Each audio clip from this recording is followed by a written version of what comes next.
In the outskirts of Nashville, Tennessee, a struggling mechanic named Mason Hayes worked in a dusty two-bay garage that had seen better days. Once inherited from his father, the shop was now a shadow of its former self. Cracks ran through the concrete floor, and only a flickering neon sign bore the name Hayes Automotive. Mason lived paycheck to paycheck, keeping the lights on with odd repairs and loyalty from a few old customers.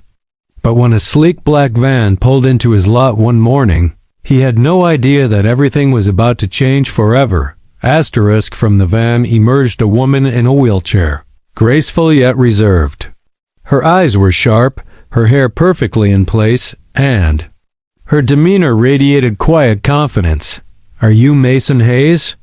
she asked. "I heard you build custom parts." Mason nodded, surprised. "I do, but mostly for local folks." She introduced herself as Anna, no last name, no details. Just Anna. She explained she had a unique request to car modify for someone paralyzed from the waist down. She didn't say it was for herself, but Mason noticed how her hands trembled slightly when she spoke. He led her inside the garage, past oil cans and worn-out posters. "I've built specialty rigs before military, but I'd need details," he said. Anna handed him a folder.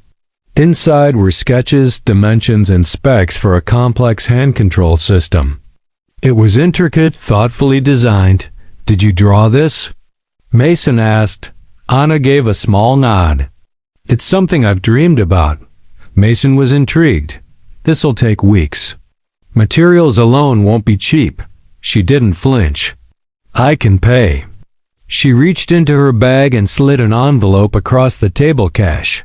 Neat counted. Over the next few days, Mason threw himself into the project. Anna came by regularly, sometimes just to watch, sometimes to help. She had a mechanical mind, asking questions that surprised him. "You ever work on cars before?" he asked once. "Not exactly," she replied, deflecting.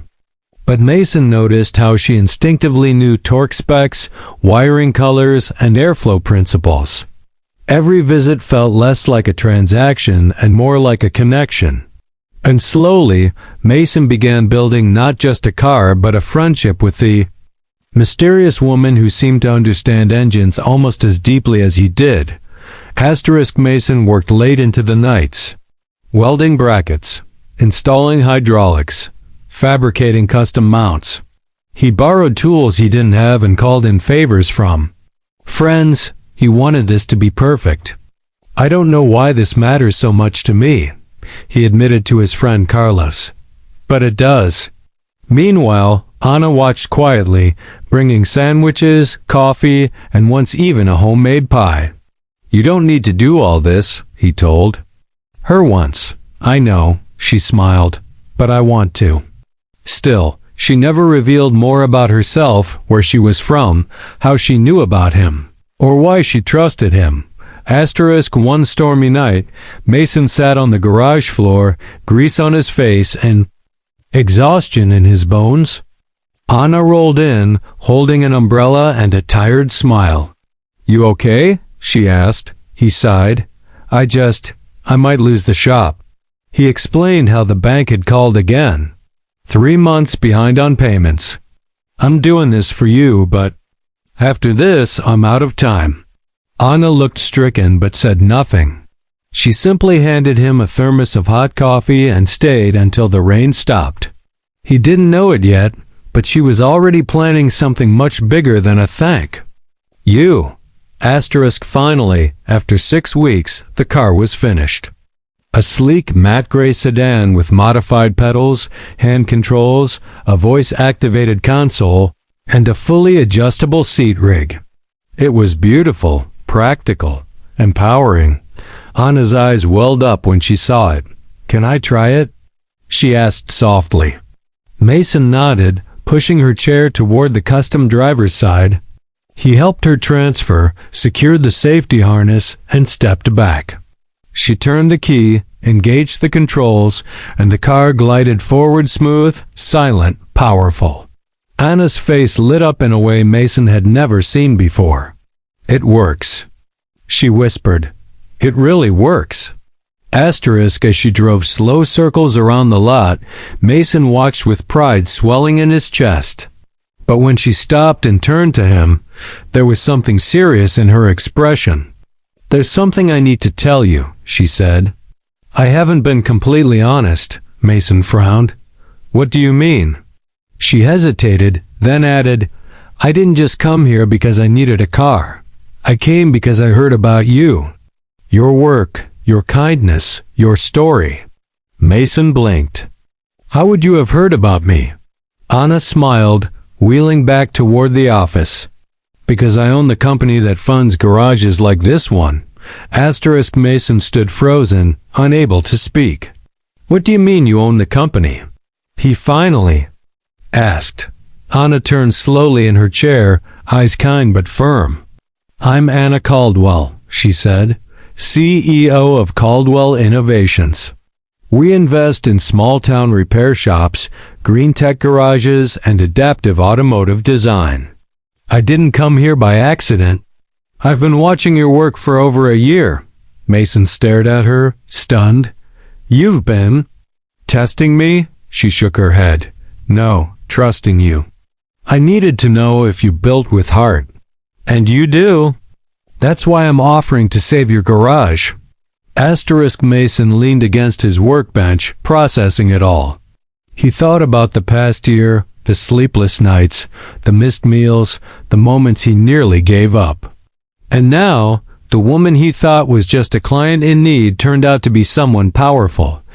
"Why not tell me before?" he asked softly. Anna looked down. "Because people treat you differently when they know what's in your bank account. I wanted to see how you'd treat someone who looked like they had nothing." Mason gave a dry laugh. "I'd say you got your answer," she smiled. "I did, and I was right."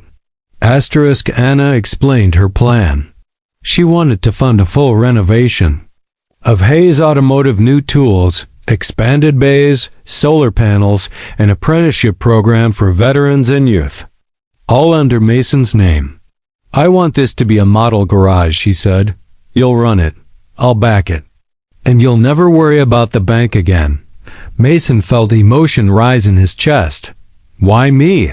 he asked again. Anna looked him dead in the eye. "Because when no one was watching, you gave everything. And you built something that gave me freedom. That kind of heart deserves to be seen." Asterisk renovations began the very next week. Trucks pulled in with new lifts, compressors, and advanced diagnostic tools. Painters arrived. The cracked walls were patched and painted. Local news outlets came snooping, and soon the story spread like wildfire. Small-town mechanic builds. Car for paralyzed woman gets life-changing surprise. Mason was stunned by the attention. Reporters called, offers came in, and even auto-influencers wanted interviews. But he turned most of them down. "The only thing that matters," he told Carlos, "is doing good work for the right reasons." That's what his father had taught him, and he wasn't about to forget it. Asterisk Anna became a regular sight around the shop.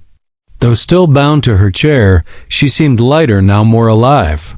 She helped train the new apprentices, gave design input, and worked beside Mason as they rebuilt the garage's legacy together. The two grew close, drawn by mutual respect and shared purpose. They never talked much about what came next, but their silences were warm, full of trust. One evening, as the sun dipped low over the Tennessee hills, Anna rolled up beside Mason, holding out a custom-welded nameplate. It read, "Hayes Caldwell Garage." Mason blinked. "You serious?" She smiled. "Dead serious." Asterisk the grand reopening drew a crowd. Families, veterans, local officials, even some big names from the automotive world flew in. A red ribbon stretched across the new glass entryway, and standing beside it were Mason and Anna. "When I first met Mason," Anna said. During her speech, He didn't see what I saw. He thought he was just fixing an engine. But what he really built was dignity, independence, and a future. Mason said few words, just a humble thank you. But the look in his eyes said it all. This shop wasn't just saved. It was reborn. Brick by brick, bolt by bolt. Asterisk later that night, after the crowds were gone and the lights dimmed, Mason and Anna sat outside the shop under a quiet Tennessee sky. "You changed everything," Mason said. Anna shook her head.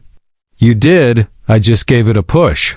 He looked at her and for the first time dared to ask something deeper. "You ever think about staying?" She turned to him, surprised. Then her expression softened. "I do think about it," she whispered, "more than I expected." The silence between them filled with promise. They were no longer just mechanic and client. They were something stronger, built slow and true. Months passed, and the garage flourished. Young women and men trained daily, learning both trade and character. Disabled veterans found new purpose under the mentorship of a man who once nearly gave up. Caldwell Innovations expanded the model across the country, but the first shop, Hayes Caldwell, remained sacred. One morning, a reporter asked Mason what kept him going. He pointed at Anna, then at a young girl learning to weld. "It's not about cars," he said. "It's about giving people their power back." In that dusty little town, one man with rough hands and a quiet heart had changed the road for so many. Inside the office, above a polished wooden desk, hung a photo of the original shop, faded, cracked, but full of soul. Next to it was a plaque, "To the man who built more than engines." Mason looked at it every morning before picking up a wrench, because he knew now his father had been right all along. It's not the tools that make a mechanic great. It's the care, the integrity, and the quiet belief that even broken things can run again. And sometimes, when you build with heart, the road brings someone who sees your worth and helps you build a life beyond fixing cars.